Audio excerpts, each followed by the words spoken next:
didukung oleh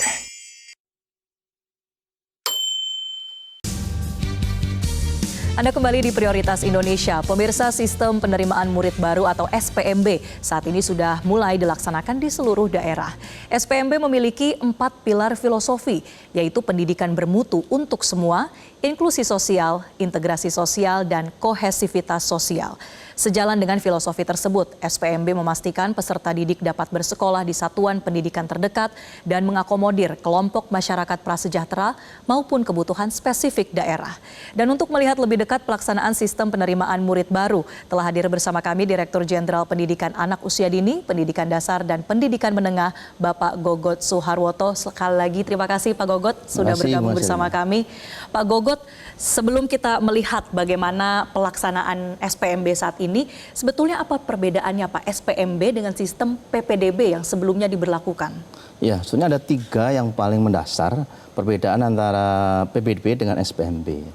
Banyak yang bicara ini sekedar nama saja, mengganti zonasi ke domisili. Tidak seperti itu. Sistem SPMB yang kita bangun tidak hanya, jadi mindsetnya sekarang masih mencari sekolah terfavorit melalui PPDB, bukan seperti itu. SPMB kita bangun memastikan bahwa setiap anak yang ingin melanjutkan ke jenjang berikutnya mendapatkan sekolah. Itu prinsip pertama. Jadi kita dekatkan layanan ke tempat tinggal anak-anak kita yang ingin melanjutkan sekolah. Jadi prinsipnya bukan mensortir sekolah, tapi memberi tempat kepada semua anak, semua murid yang ingin bersekolah. Maka dari itu prinsip kedua perubahan yang kita lakukan adalah dari awal perencanaan, jadi SPMB itu ada perencanaan, ada pelaksanaan, ada pasca pelaksanaan atau evaluasi. Di perencanaan kabupaten kota kita minta dari menghitung daya tampung sudah melibatkan sekolah-sekolah swasta. Jadi sekolah swasta diundang, berapa daya tampung mereka, kemudian mereka juga menawarkan berapa yang bisa ditampung oleh sekolah swasta itu. Seperti di DKI mereka akan menjalankan namanya SPMB bersama. SPMB bersama artinya semua anak, contoh lulusan SMP yang mau ke SMA, itu semua lulusannya bisa ditampung, tinggal mendistribusikan di mana sekolah yang terdekat. Dan kalau tidak masuk di sekolah negeri, kalau di sekolah swasta, prinsip yang ketiga yang kita bedakan adalah pelibatan swasta ini tidak hanya memberikan daya tampung, tetapi juga pemerintah daerah diminta untuk yang memiliki fiskal daerah yang kuat memberikan subsidi. Yang ketiga perbedaannya adalah kita pastikan kita sudah lakukan studi yang panjang ya dengan data-data sebelumnya dari PPDB 2017 sampai 2024 kita analisa jalur-jalur kuota ini yang paling tepat berapa formulanya. Kita undang dinas kabupaten kota, provinsi, kepala sekolah, pengawas, penyelenggara sekolah swasta memastikan formasi atau formula yang kita terapkan di setiap jalur sesuai dengan kebutuhan masyarakat. Muncullah kita afirmasi. Jadi contoh yang di jalur afirmasi SMA itu 30%. Jalur prestasi SMA 30%. Jalur domisili SMA 30%. Mestinya dengan kuota yang sama kita tidak akan bisa bahasanya kamu lebih banyak karena sama. Nah, jadi 3 prinsip itu yang kita dorong ke pemerintah daerah dan alhamdulillah sampai sekarang semua kabupaten kota provinsi sudah menyelesaikan juknisnya dan mengadopsi guidance atau kriteria di juknis nomor 3 tahun 2005 yang ditetapkan oleh Pak Menteri. Oke, jadi untuk SPMB yang mulai diberlakukan di tahun ini itu jalurnya ada apa saja Pak Gogot? Ya, jadi jalurnya ada 4 seperti yang tadi dikutip oleh Mbak Maslin. Yang pertama adalah domisili. Domisili ini mirip diberikan, zonasi ya Pak? Ya betul, hanya bedanya filosofinya adalah bagaimana setiap ada penduduk yang berdomisili di situ tercover oleh layanan pendidikan. Nah, jadi kita carikan sekolah yang terdekat di tempat domisili. Nah, maka kita dorong kabupaten kota dan provinsi untuk melakukan pendekatannya berdasarkan wilayah atau rayonisasi. Jadi setiap daerah tercover, tidak ada blank spot. Poinnya di situ. Jangan sampai ada daerah yang tidak tercover sama sekali sehingga protes. Karena kan saya harus sekolah kemana kok nggak ada. Nah, kita berikan pendekatannya domisili. Maka dari itu melibatkan swasta sangat diharapkan karena dengan melibatkan swasta daya tampung kita cukup untuk menampung anak-anak kita. Jalur kedua kita siapkan untuk anak-anak berprestasi. Ya, jadi tahun ini berprestasi diakomodir jalur khusus ya untuk SMP yang tadinya sisa kuota menjadi 25%, yang SMA tadinya sisa kuota menjadi 30%. Nah, jalur ketiga afirmasi Ini untuk murid-murid kita yang berasal dari keluarga yang kurang mampu dan penyandang disabilitas kita berikan formasi khusus. Mereka juga 30%. Nah, karena apa? Kita tingkatkan yang di SMA 30% itu karena 85% anak-anak kita yang tidak melanjutkan atau anak rentan tidak melanjutkan sekolah itu karena faktor ekonomi. Nah, jadi ini harus kita berikan afirmasi, memastikan layanan pendidikan bermutu untuk semua itu yang benar-benar dirasakan oleh murid-murid kita yang berasal dari keluarga yang tidak mampu. Dan jalur keempat, kita mengakomodir perpindahan penduduk kita siapkan jalur mutasi. Jika orang tuanya pindah bekerja. Betul, gitu ya, jalur Pak? mutasi ini untuk orang tua yang berpindah kerja. Orang tua atau wali murid. Sebetulnya tidak dibatasi, di Juknis kami tidak membatasi harus ASN, harus TNI, harus pegawai BUMN, tapi siapapun selama memang orang tuanya berpindah kerja itu bisa diakomodir melalui jalur mutasi. Kita sudah lakukan simulasi berapa persen sih orang yang berpindah itu.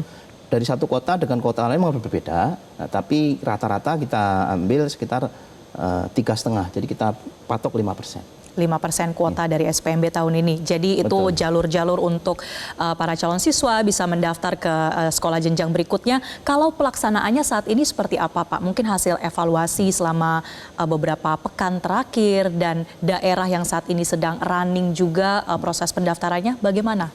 Ya, makasih Mbak Marcelina. Jadi ada 4 tahap ya yang kita pantau. Yang pertama adalah tahap menyelesaikan aturan perundang-undangan, mulai dari Juknis peraturan gubernur, peraturan bupati, peraturan wali kota, SK penetapan panitia, itu semua sudah selesai. Jadi dari semua provinsi, kabupaten, kota, semua sudah selesai. Tahap kedua yang sedang melaksanakan pembukaan. Nah, pembukaan ini sudah running ya 325 running. Ada yang tahap ketiga itu sudah mengumumkan, ya, tapi belum daftar ulang. Nah, yang terakhir adalah daftar ulang. Nah, ini yang sudah selesai dan daftar ulang ini totalnya ada 95. Seluruh kabupaten kota dan provinsi seluruh Indonesia. Dan alhamdulillah dari 95 ini aman ya. Sampai saat ini kami belum dapat laporan terkait sanggahan atau orang tua yang protes di 95 kabupaten kota yang sudah mengumumkan dan daftar ulang.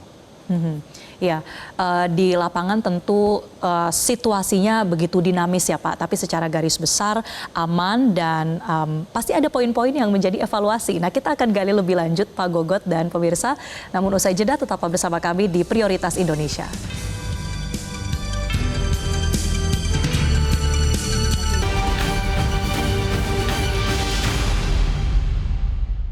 Didukung oleh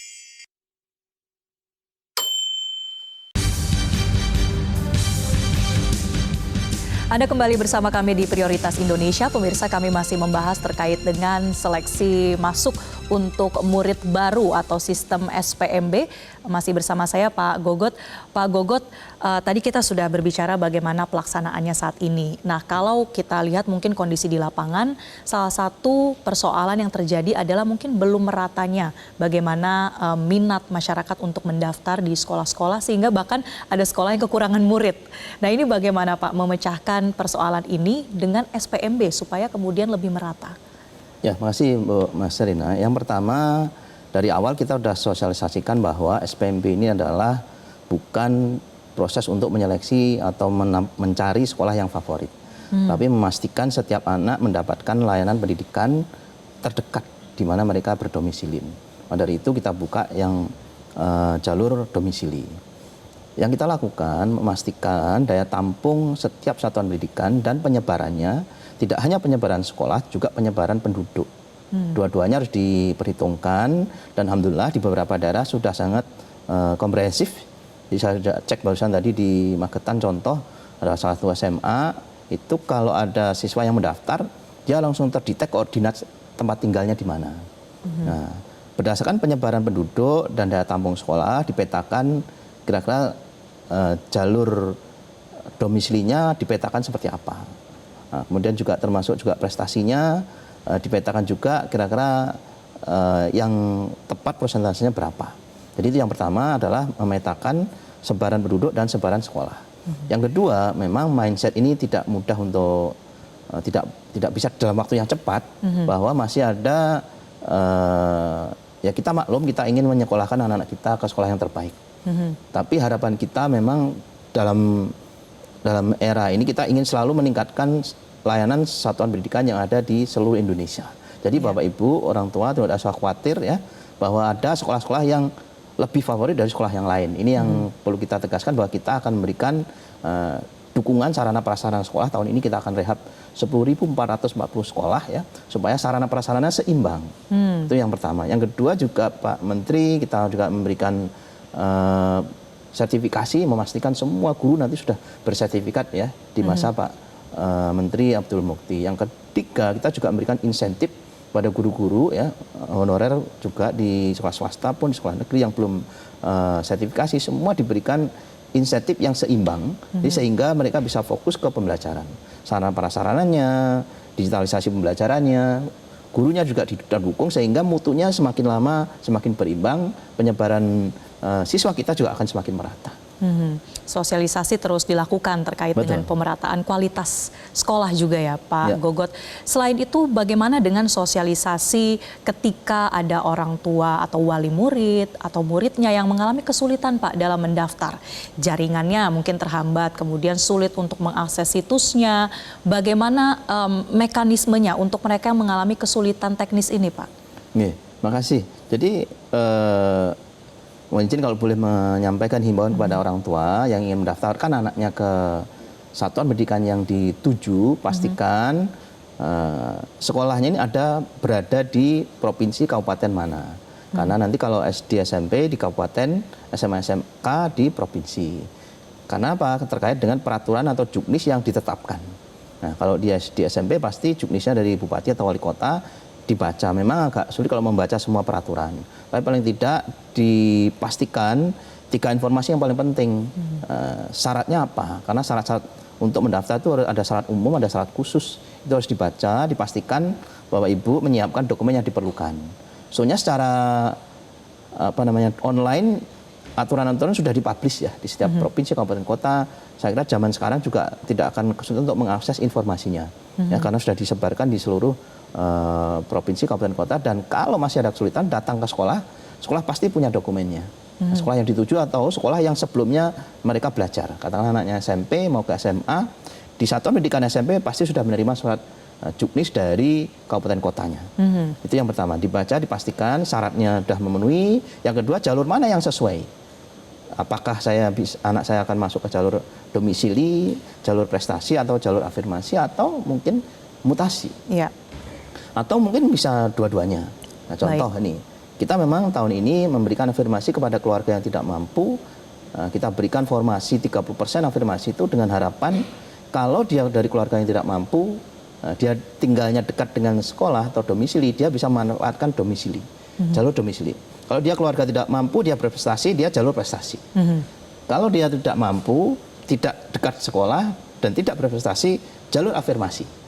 Jadi kita sangat berpihak memastikan jalur mana yang tepat untuk putra-putri Bapak Ibu semua. Dan yang ketiga, dipastikan ikuti informasi yang resmi. Informasi resmi. Saya sampaikan berulang-ulang, ikuti informasi yang resmi dari sekolah, ya, satuan pendidikan yang dituju, dari Dinas Pendidikan Kabupaten Kota atau provinsi sesuai dengan jenjangnya. Jangan sampai termakan isu-isu, karena saya sudah scrolling di beberapa medsos kami, banyak juga informasi bahwa akan ada tawaran yang macam-macam. Tolong Mbak Ibu dipastikan kita sudah mencanangkan ya, SPMB bersih.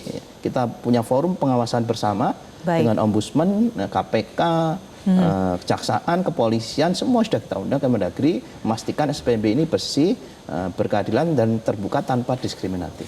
Ya, terakhir Pak Gogot, selain daripada imbauan, bagaimana kemudian mekanisme jika ingin melaporkan kalau kemudian ada orang tua atau calon siswa yang merasa ada seperti bentuk-bentuk kecurangan. Kita tahu ya mungkin ada pemalsuan data atau mungkin ada gratifikasi murid titipan, hal-hal seperti itu yang seringkali dikhawatirkan terjadi dalam seleksi bersama.